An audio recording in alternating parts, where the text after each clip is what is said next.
Welcome to the Murabbi Podcast. What's going on, everybody? This is Iyari with you, the People's Champion, welcoming you to another episode of the Murabbi Podcast. I believe this should be episode number 8. I could be wrong. If not, it's okay.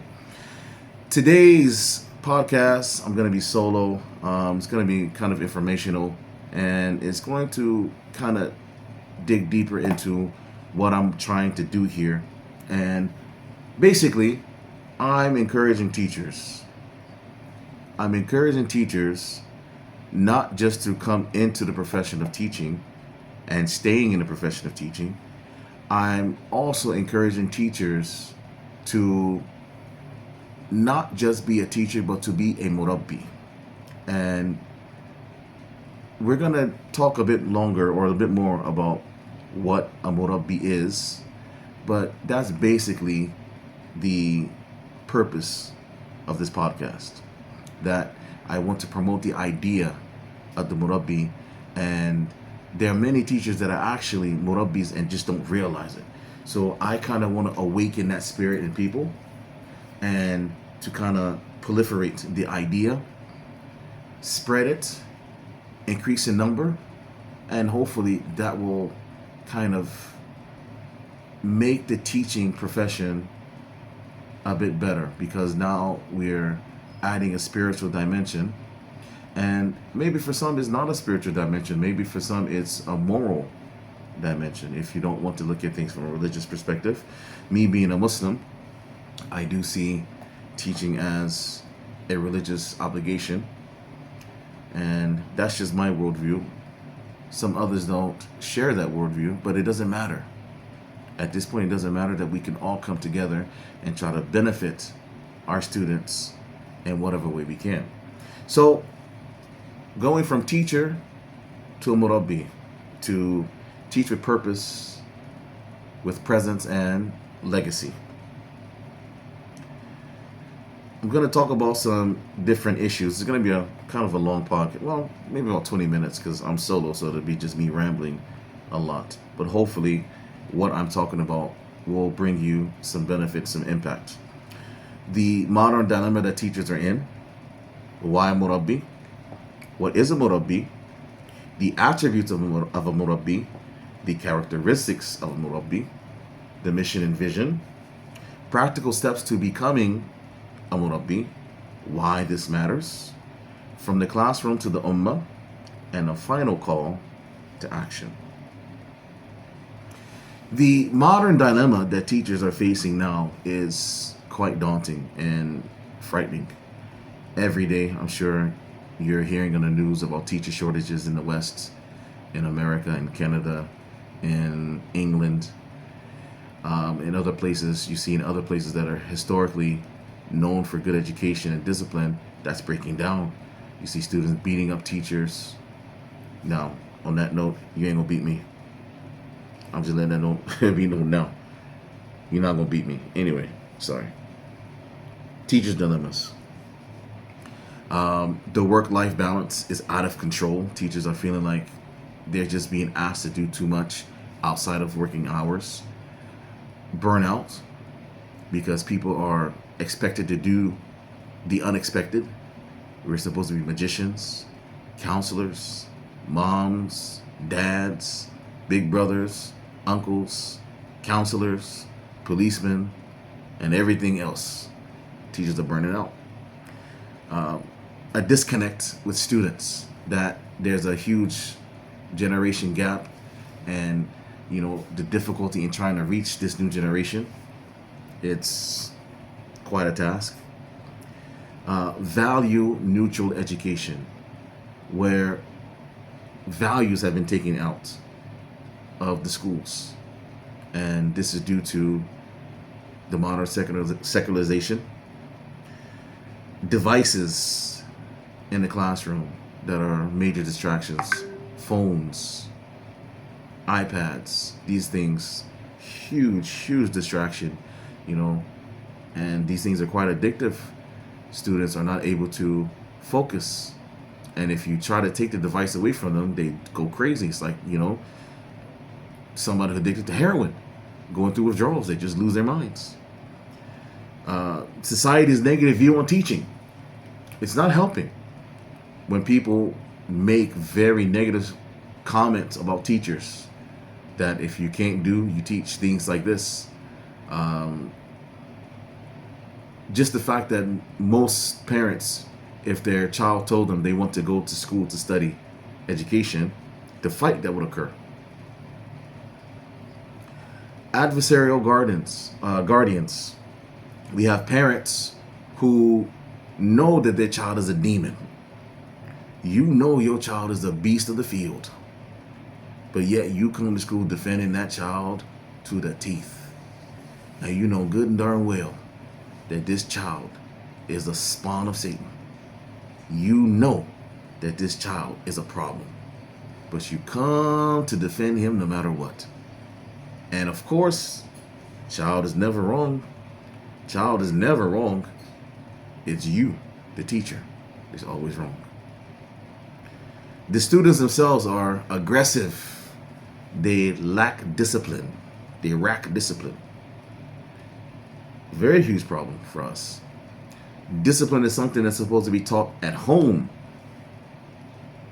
We are not supposed to have to teach your child how to behave, how to act in school. He's supposed to come with those attributes.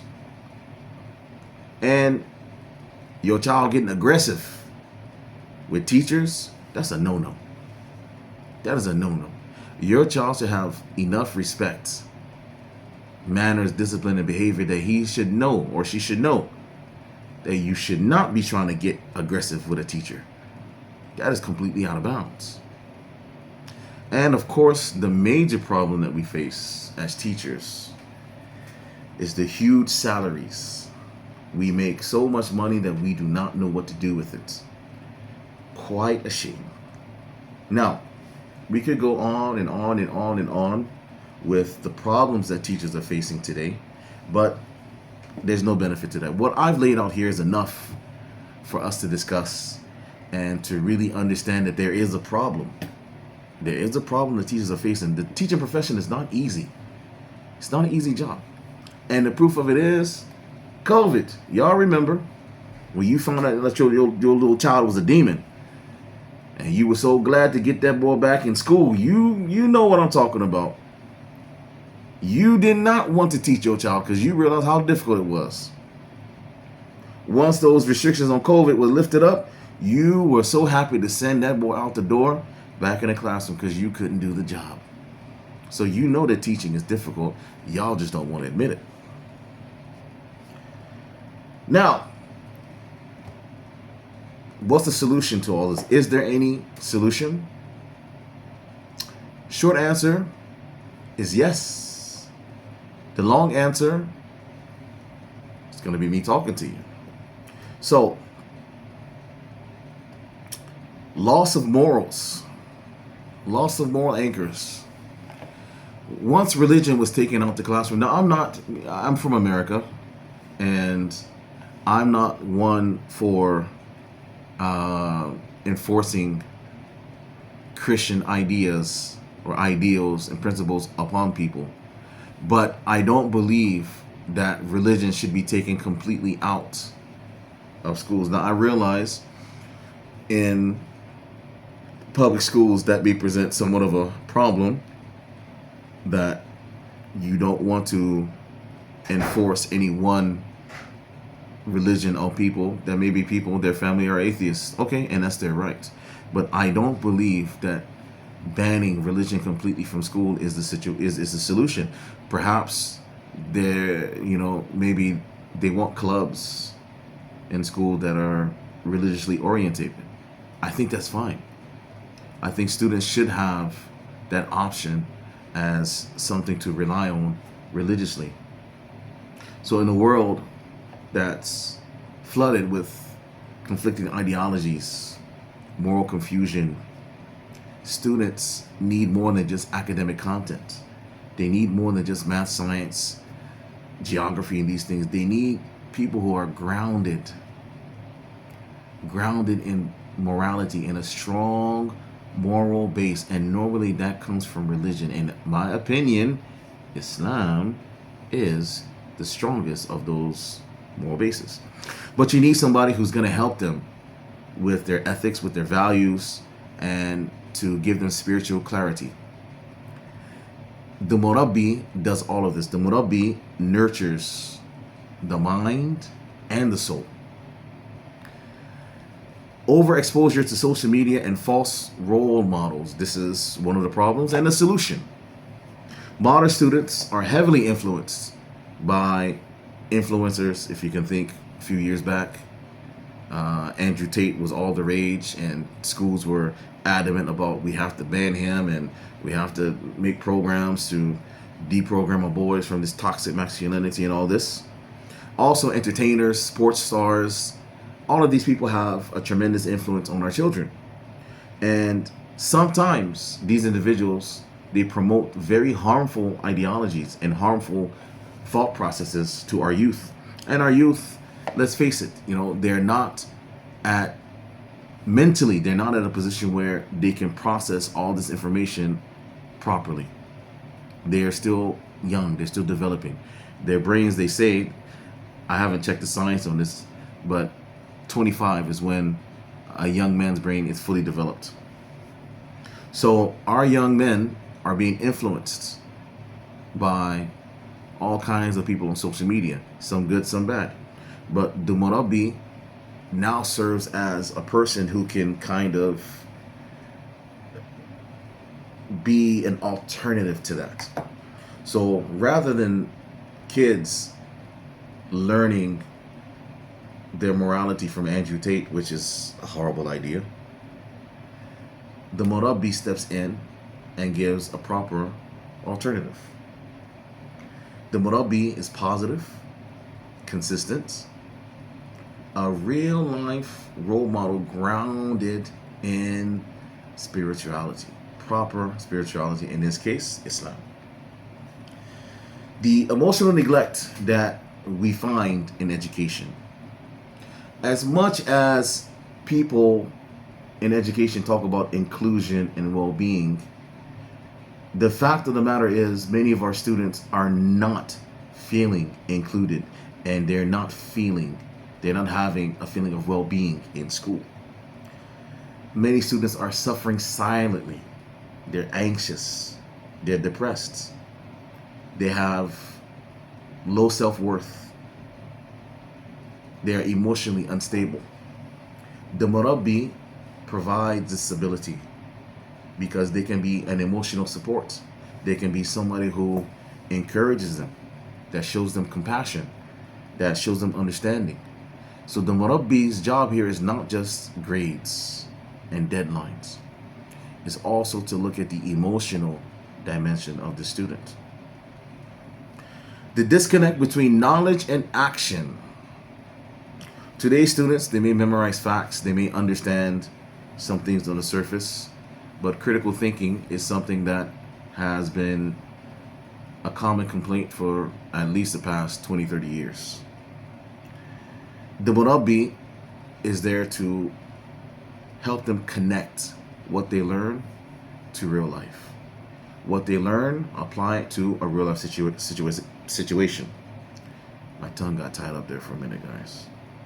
The Murabbi helps them with building up their character, with bridging that gap between what's here and what the hands do.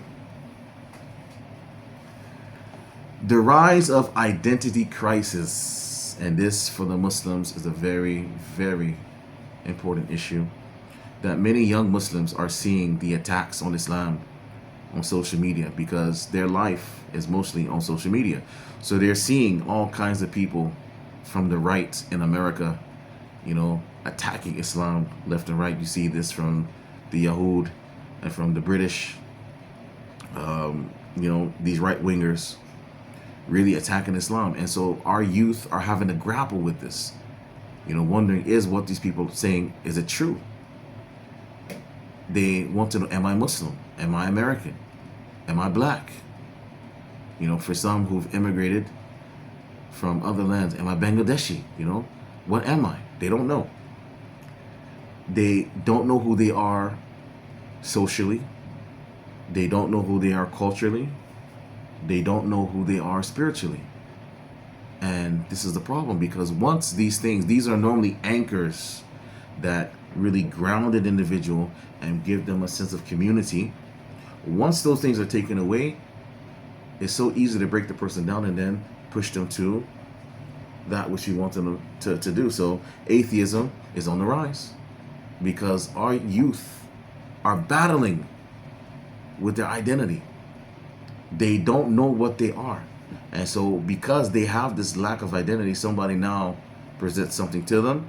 They're already living in the West. They're already used to this paradigm. Khalas, atheists. The Murabbi is there to reinforce Islamic values, to reinforce the Islamic identity, and to do so with confidence, to remind this child, you are a Muslim, I'm a Muslim, we're all Muslims, and we're proud, and there's nothing wrong with that. The Murabbi is there to remind them of this. The Murabbi is there to nurture pride in your religion. Have pride in your culture. If you're Egyptian American, no problem with that. Be proud of it. Don't try to hide your Egyptianness and try to be white or try to be black. No, you're Egyptian American. Be proud of that. Nurturing the pride in being a Muslim is one of the core responsibilities of the Murabbi. The lack of personalized guidance. Now, in most schools, we have a guidance counselor that doesn't want to do that job, that hates kids, that's only giving the kid 15 minutes, every semester. What is that? What is 15 minutes? What is 20 minutes? What is that? The modern education system often treats students just like a piece of data, an entry point, a statistic, a number. That's not going to work for our kids, not in this time here. A Murabbi offers individualized mentorship. The Murabbi knows what this particular child, because he's built a relationship with the child and he knows that this kid is struggling with this particular issue. And now the Murabbi is able to give individualized attention to this child. The Murabbi is there to help identify the student's strengths, their weaknesses, to help them with what they're struggling with, and to help them upon the path to Sirat al-Mustaqim, to the right path, and ultimately the path to paradise. So this is the Murabbi. This is what they do. The Murabbi is not just there for the academics. The Murabbi is also there for the spiritual part of things. How often do you see that? And that's something that's very much needed, even in Islamic schools. The need for long-term influence. Now, this is something that I'm a champion of, that the relationship between you and your student does not end when that school year ends. I tell my students, I'm your teacher for life. I'm going to check on you for life. As long as I'm alive and I have a way to contact you, I'm going to check on you. And that's how the relationship between a Murabbi and their students should be. That it's not just for this year or for this term. It's for a longer duration. That I'm here to help you for the long run. Because remember, our goal is to strive for paradise, guys. That's what we're into. Striving for paradise. And this relationship we have will be well into your adulthood. I still talk to some of my students. They have children now. I still check on them. How you doing? What's going on? I still check on them. And if they need help, I'm here. That's the Murabbi. The Ummah is in need of leaders, not graduates. We need graduates. Okay, graduates are going to be there, but we need leaders also. The future of the Ummah requires leaders with integrity. Not just professionals with degrees, not just guys who are savvy enough to, undertake a military coup and take over the country and start ruling with their fists and guns. We need people that are going to lead with integrity, lead with their heart, lead with Islam, The Murabbi shapes students into this principled individual, this person that contributes to society, a person who's guided by faith and wisdom and has a purpose, which is to serve Allah subhanahu wa ta'ala. So, what is a Murabbi? Kind of giving you a taste of what it is. Now, my definition, a Murabbi is not just a teacher.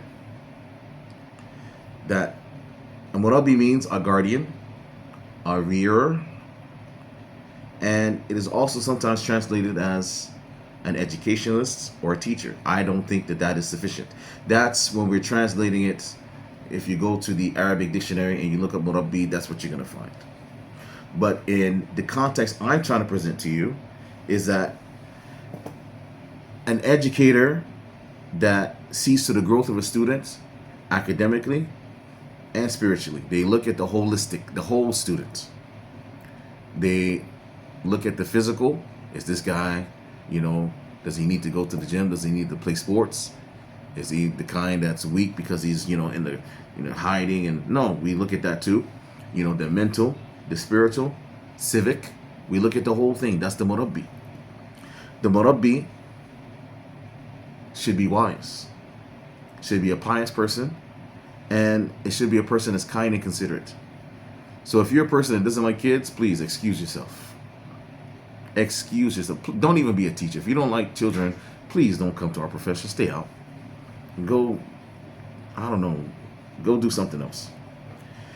A Murabbi is an inspirational individual, not just for the students, but to other teachers also, and perhaps even parents. So practically, what does this mean? A Murabbi is somebody that wears many hats, whether you like it or not. You're going to wear many hats. You are a teacher. You are a life coach. You are a spiritual guide. You are a civic guide. Sometimes you might be an actual football coach, an MMA coach. You might be all of these things. A guidance counselor. Sometimes you have to be a parole officer. It depends. But what a Murabbi isn't, you're not expected to do the work of a guidance counselor. You're not expected to solve all of these children's problems. You're not expected to be an alim, a sheikh, a scholar that can, give detailed explanations of aqidah and fiqh and give fatwa. You're not expected to be the spiritual sheikh of the student, meaning the for some reason the I can't remember the word now, but you're not expected to to be like the Sufi sheikh of this child. That's not what the Murabbi is. It might be some of these things, but you're not expected to do all of those. Now, the attributes of the Murabbi, the inner qualities of the Murabbi, what's inside, what you don't see, the core values. The Murabbi should have ikhlas. The Murabbi should be patient. He should be a person of wisdom. The Murabbi should be compassionate, have humility, and be God-conscious, taqwa. So sincerity, I think, ikhlas, that's pretty clear. The ones that maybe need a bit more discussion would be compassion, because this is a very important part of teaching. To have deep care and to have deep love for your students and their development, inside and outside the classroom. Inside and outside the classroom. That outside the classroom bit, that's where things, sometimes get difficult. To understand that things are going on outside of the classroom. Maybe there are problems at home. Maybe the guy has an issue with some of his friends and it's affecting him in the classroom. You have to have the compassion and the understanding to know that that will affect this child in the classroom. Have mercy. Humility. This is one where I struggled for years, but I had a teacher, a friend who was a fellow teacher, Mr. Afiz, Dr. Afiz. He's now a minister in Nigeria. And he used to, really push on letting the kids know, I don't know. I will find out for you and come back later. to be humble enough to tell students, I don't know. To admit that you don't know. Some teachers have a problem with this. They have a problem saying, I don't know. And then they start answering questions based on foolishness and ignorance. And now, when the kid will go home and research and come back and find out, no, you are wrong. How does that make you look? Only because of your lack of humility. And taqwa. This is where there will be different levels of tafawut, different levels of achievement, person to person, the level of taqwa, how God conscious you are. There are those that are extremely God conscious, that are extremely religious, and those that may not be so much. So there are different levels of that, and there's no issue, as long as we're all striving and trying, that's the goal. Now, the characteristics of a Murabbi, the things that are observable, the things that are outwardly shown, is that a Murabbi builds deep relationships with their students. He knows them personally. He invests in their long-term goals. He knows, different things about them. He knows what games they like, the food they like, he knows them very well. He models values consistently. He's consistent in what he practices what he's preached, basically. So students see integrity in his actions. They know that if this happens, the teacher's going to do this. They know. And it's not going to be an issue where the teacher's wishy-washy. They know that teacher has integrity. Balances firmness with warmth. That the Murabbi disciplines without disconnecting. That the discipline is always for the benefit of the students. That the Murabbi leads with love and with structure. And the students will be able to see this and they will feel this. The Murabbi corrects with gentleness. And this is very difficult to do sometimes, especially when you're upset. The Murabbi offers constructive criticism without humiliation and without harshness. And doesn't at times, doesn't correct in front of the class. Maybe pulls them to the side and gives them the admonition or the correction that he needs. The Murabbi also inspires by way of storytelling. And this is something very important to me, that kids don't want to sit there and listen to you yap. Am I correct, Sufi? Is that right? When teachers just yap. It's boring and you turn off. You don't want to hear that, right? Yeah, they don't want to hear it. So sometimes you have to inspire them through storytelling. Now, it depends on how you do it. Me personally, I like to give stories about my own personal life that relate to them, so that they can see I'm a real human. I've messed up, I've, overcome things. And this is the way of our Prophet. Our Prophet used to also tell stories. The Quran, Allah subhanahu wa ta'ala has revealed the Quran. It's full of stories. Qasas. So the Murabbi uses relatable examples from the lives of the prophets, from the lives of the Salaf, and from the lives of people that we know, and maybe even from himself. The Murabbi establishes moral expectations. So the Murabbi not only sets clear behavioral guidelines in the classroom, but also behavioral guidelines. The Murabbi sets clear behavioral and spiritual standards that are rooted in faith, and they're non-negotiable. Non-negotiable. Now, the mission and vision that me personally, that I have for this, is that there are 3 points in both. For me, the vision is, number 1, nurture minds with knowledge, shape hearts through example, and build a legacy of faith-led leaders. 2, transform teaching into nurturing, transform classrooms into communities, and to transform lessons into legacies. 3, inspire excellence through faith, anchor education in values, and to lead with purpose and presence.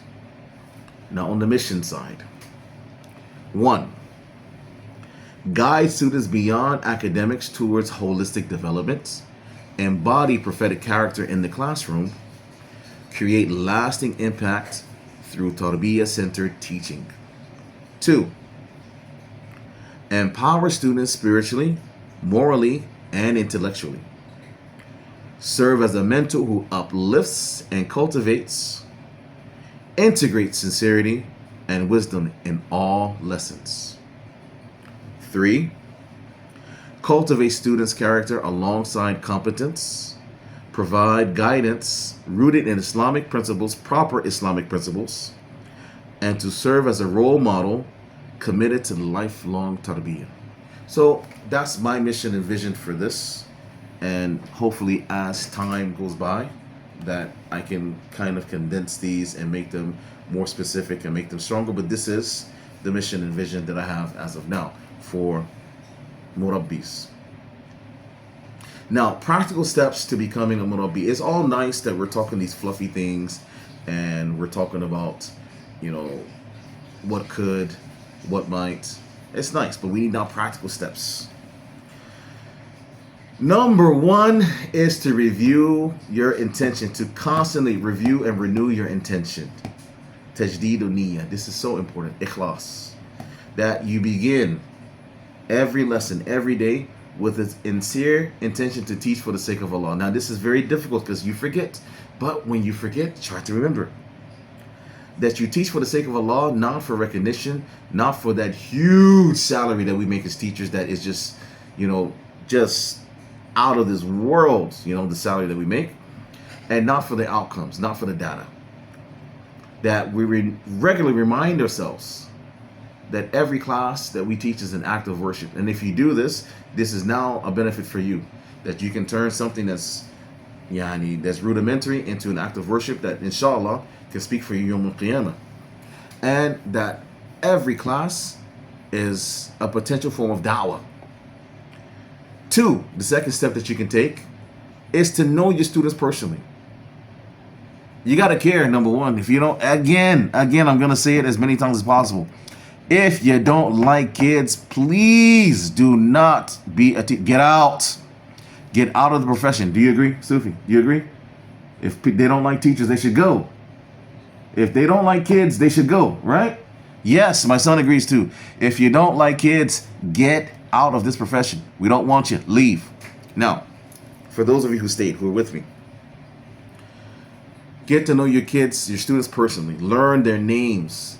It's very important to know their name. Call them by name. It shows them. If you go through the whole year and the teacher saying, yeah, Fulan, hey you, that kid's gonna be like, this guy doesn't know my name. He's gonna feel a disconnect. But when you call him by his name and you know the name, there's a connection. Know their name, know their strengths, know their struggles, know something about the family, know something about the family background, know something about, what they love, what they're interested in. If they're into basketball, find out what the team is. Is he on a team? Find out. Show genuine care about the academics and beyond. Wallahi, this will build trust with you and that student. When the kid sees that you're not just you don't just care about the academic side of things, but also, their interests, that kid's heart will be open to you. I promise. 3, embody the values that you're teaching. Model Islamic character of honesty, humility, punctuality, and compassion. Don't demand these things from the kids and you don't do it. Don't tell the kids to be punctual to class, but you're always late. Don't tell the kids to be honest, but you're steady lying to them all the time. Don't tell the kids, that they should be humble, but you, arrogant, pompous, think you can't be wrong. Come on. Be consistent. When they see that you're consistent, they will understand that you're serious. And hopefully they will begin to model that consistency from you. And when you're consistent, they will understand that you are a person of integrity. And they will respect you more for this. 4, be a mentor. Be a mentor beyond the classroom. Not just in the classroom, but beyond the classroom. When they come to you for advice in life, and if you have the capability, give them the advice. If they come to you with issues between them and their friends, if you have the capability, help them. If they come to you and they're down spiritually, give them a word that's going to uplift them. I'm not telling you that you have to be their sheikh or something like this, but, any small thing you can do it. Your former students, check in with them. If you talked to them last year, check in with them. Always do this. Let them know that you're by their side to the end. 5. Correct your students with mercy and not harshness. This is very important. This is a very, very important thing. That give them constructive feedback. Talk to them as positively as possible, and do it privately. Try not to do these kind of things in front of their classmates. And when you discipline, do it with the purpose of guiding, and let them know that when you're correcting, talk to them. Let it be a discourse. Don't let it just be a one-way, you did this. No, talk with them. Ask them, do they see what they did wrong? Ask them, why did you do such and such? Can you explain to me your point of view? Let me hear from your side why you did what you did. Let it be a discourse. Let them understand. But don't let it be something that is very harsh and now you're coming down and you're on their head. And lastly, try to integrate faith into your lessons. This is the practical thing. And it doesn't have to be something extremely overt. It can be subtle. It can be very subtle. That you can use Islamic stories or ayats or hadith. It could be that you start the class with Bismillah, Salaam Alaikum. That you make a connection between what they're learning and something in Islam. Make it practical. When they see this, I'm telling you, as a Murabbi, you will grab their attention. And again, it'll be a form of da'wah, and it'll be a way of cultivating them as young, Muslim-minded, civically obedient people in society. Why does this matter? Is this important? Some people will say, I'm wasting my time. They say that I'm talking too much. I should just teach them and be quiet. Why does this matter? Well, it matters because we are shaping souls and not just minds. We're shaping the souls of these children. The Murabbi is not just there to teach.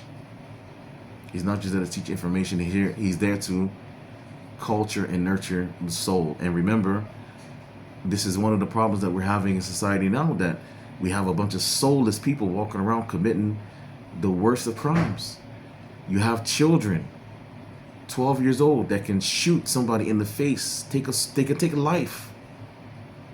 We want to correct this. We want to start nurturing that soul of these individuals so that we can have people that are moving through life with a heart, with soul. We want to nurture identity.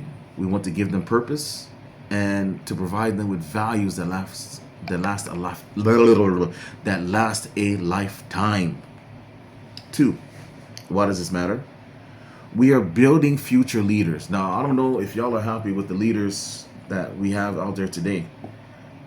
And when I say leaders, I don't mean just leaders of countries. I'm talking CEOs and, people who are business, the shawarma shop, the manager and all these.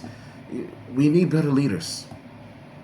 And this is a practical step that we can take to helping create a new generation of leaders that are leading by faith and hopefully will be scholars at the same time. 3, why does this matter? Your legacy multiplies. So your words, the examples that you give, your influence, it echoes. It echoes through your students. So maybe something you say will reach your student, and your student will now tell that to his children and to his children. You see, your legacy, it will live on. 4, why does it matter? Reviving the Sunnah. The Prophet Muhammad sallallahu alaihi wasallam, he was the ultimate Murabbi. So let's try to be like him. The Prophet Muhammad, he nurtured his companions. He taught them with mercy, with purpose. And look what they did with that. In a few years, they took over the known world and contributed so much to what we know now as science. We need to follow this path, and this is the best path to follow. 5, what does it matter? Students crave mentorship. They're looking for this. In a world filled with confusion, we said this before, they have all this confusion and distractions. Young people are starved for guidance, real guidance, and they want it. Because when you give them the real guidance, you can see that they do appreciate it. It's not just content that they're reading. No, an actual person that's imparting in them character and values is something that students will always. Why it matters. Teaching becomes a form of worship. This is number 6. Why does it matter? Teaching becomes a form of worship. So for the teacher, you can turn something mundane and boring into something exciting and potentially building a house for you in paradise, into worship. If your intention is right, every lesson, every correction that you make, every advice you give is an act of worship, and inshallah building up something for you in paradise. And that will be an eternal reward. 7. Why does it matter? We are filling the Tarbiyah gap. Most schools, they teach academics but not manners. And this is where schools are failing the worldwide. Manners. Students don't have it. They don't have manners.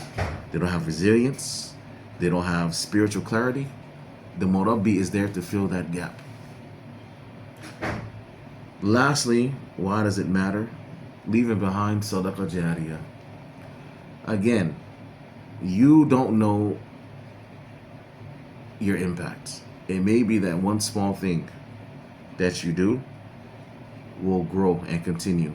One small thing that you say to somebody can turn into and blossom into something magnificent later. You never know. Now, I'm going to end this with a call to action.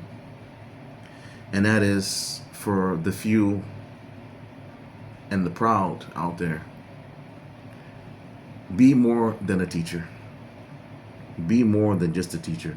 Be more than a person that is just giving information, that's just explaining what the Pythagorean theorem is, that's just going through stoichiometry, that's just going through passive and active voice. Be more than this. Be a person that reflects and that renews their intention. And do it today. Why not? Start today. Renew your intention that when you go in the classroom now, you're not going to go in as a Murabbi. We want you guys. We need you. I need you. Your students need you. The Ummah needs you. We need more Murabbis. Come on, guys. Come with me. Join me on this journey. We're going to grow together. I promise you, you come along with me, you're going to see that this is going to feel very rewarding. It's going to be worthwhile, and you're going to see a change in your teaching. You're going to see an effectiveness that you've never seen before. So remember, a Murabbi is a guide, a nurturer, a role model. We want to move beyond the curriculum and look at character. We want to build deep relationships, model what you teach, and know that your impact is important, and possibly your impact can be eternal. Your efforts so far are definitely appreciated. We appreciate you as teachers. We thank you. We honor you. We thank you for your service. As usual, I leave you with a smile. Stay classy. Have a good day.